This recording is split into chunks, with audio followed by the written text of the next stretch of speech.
Il y a près de 1000 ans qu'eurent lieu les premiers combats de ce que les musulmans d'Orient appellent Al-Hurub al-Salibiyya et les chrétiens d'Occident, les croisades.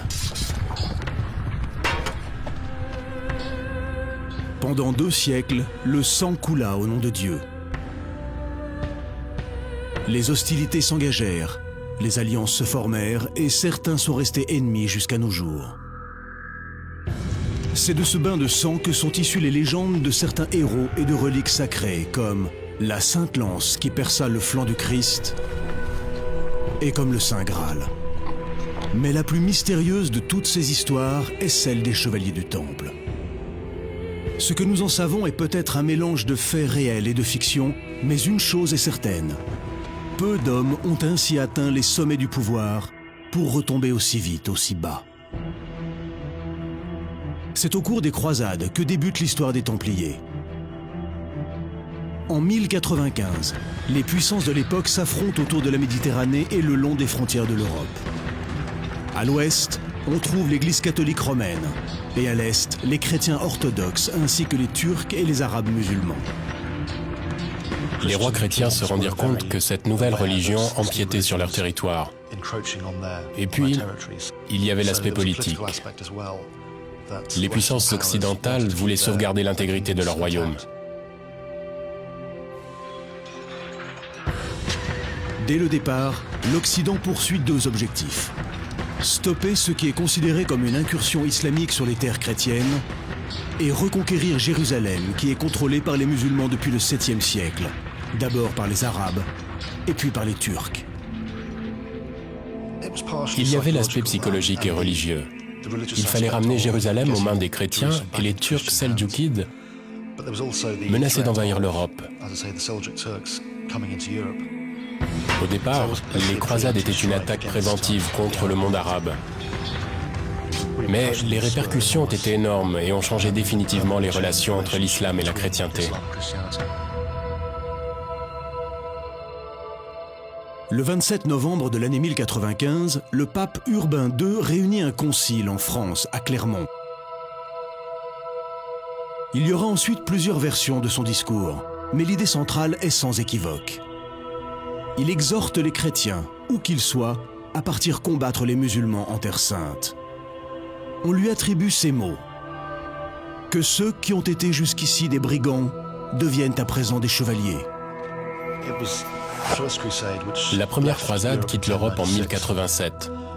C'est ce qu'on appelle un passage général, c'est-à-dire que tout le monde peut y participer, qu'il soit soldat professionnel, chevalier ou qu'il fasse partie de la racaille ordinaire. À cette période du Moyen-Âge, l'Église catholique offre une forte motivation à ceux qui veulent se joindre à la campagne. Les indulgences vont permettre de s'assurer que les premiers croisés seront particulièrement acharnés au combat. Vous receviez une sorte de joker qui vous libérait de vos dettes, vous lavait de tous vos crimes. Beaucoup de ceux qui prirent part à la première croisade étaient en fait des criminels. C'étaient des violeurs, des meurtriers, des voleurs. Mais ils savaient qu'en s'engageant, en partant pour Jérusalem, leur ardoise serait effacée. Des milliers d'hommes répondent à l'appel et prennent l'épée. Suivront 3 ans de carnage. Les chrétiens d'Occident s'unissent à leurs frères byzantins d'Orient.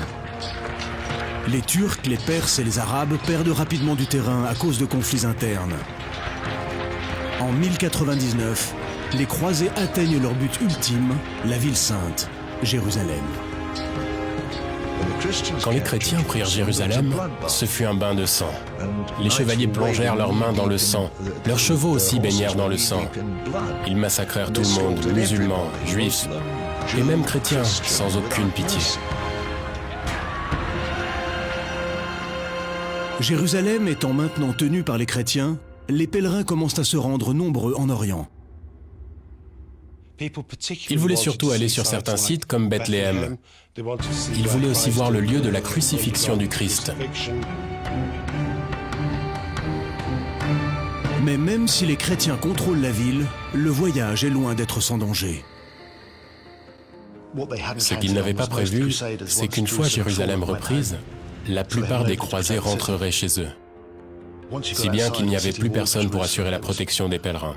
Dès qu'on quittait la ville, on était dans une région sauvage, dangereuse et sans loi. Il y avait des brigands derrière chaque buisson. C'est à ce moment-là, vers 1119, qu'apparaissent les hommes qui deviendront plus tard les chevaliers du Temple.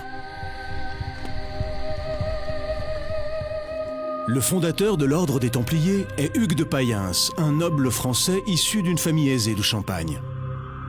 Après s'être forgé au cours de la première croisade une réputation de piété et de bravoure, il propose de se rassembler avec 9 de ses amis pour protéger les chrétiens en partance pour la Terre Sainte.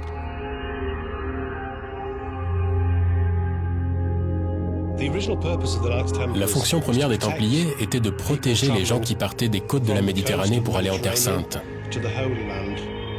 Vous aviez ces chevaliers, des soldats de métier qui vivaient comme des moines et qui protégeaient les routes, qui effectuaient des patrouilles. C'est ainsi qu'on a pendant longtemps raconté la naissance et l'histoire des chevaliers du Temple. Mais aujourd'hui, cette version des faits est remise en question par des spécialistes et des historiens. Le premier témoignage a été écrit 70 ans après la fondation de l'ordre. Il ne peut pas être parfaitement exact. 9 chevaliers déjà d'un certain âge étaient difficilement capables de protéger correctement la Terre Sainte. Leur véritable mission était-elle bien d'assurer la sécurité des voyageurs ? Qu'est-ce qui attirait les Templiers en Orient ? D'anciens secrets ? Des rumeurs sur l'existence d'un trésor et de pouvoirs mystiques enfouis ? Ils ont creusé dans la pierre à plus de 90 mètres de profondeur et ils savaient précisément où creuser. D'où tenait-il cette information ?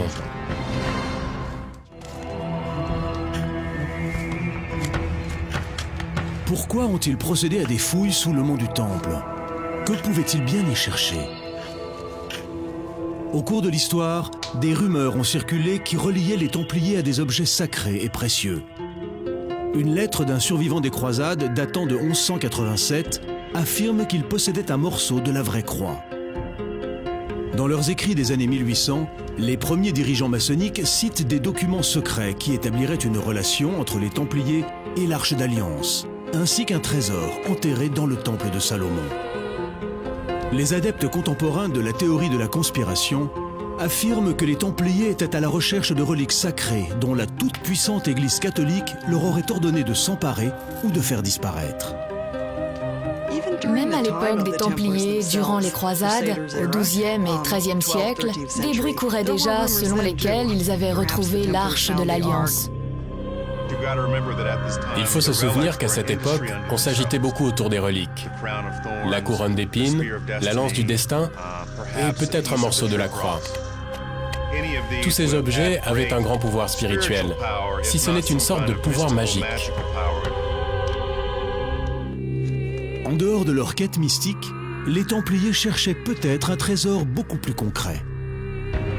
Selon la théorie la plus répandue, c'était essentiellement des archéologues qui effectuaient des fouilles sous le temple de Salomon pour découvrir le trésor que les Juifs avaient abandonné là, lors de l'invasion romaine en 70 de notre ère. Il y avait de l'or, des bijoux, des métaux précieux qui ont été cachés au moment de la révolte des Juifs en 66 après Jésus-Christ. Et rien n'a réapparu depuis. Cette théorie est confirmée quand en 1952, un des manuscrits de la Mer Morte, le rouleau de cuivre, est déterré. Gravé sur des feuilles de cuivre martelées, il semble dresser l'inventaire d'un trésor de quelques 200 tonnes d'or et d'argent. Cet immense trésor d'or, de reliques et de rouleaux serait une découverte sans prix. Cela représenterait de nombreuses pièces précieuses et beaucoup d'argent pour les gens qui le trouveraient. Et cela revêtirait aussi une immense signification historique. Est-ce là ce que cherchaient les Templiers? Et ont-ils trouvé ce trésor? C'est un sujet qui donne lieu à toutes sortes de spéculations.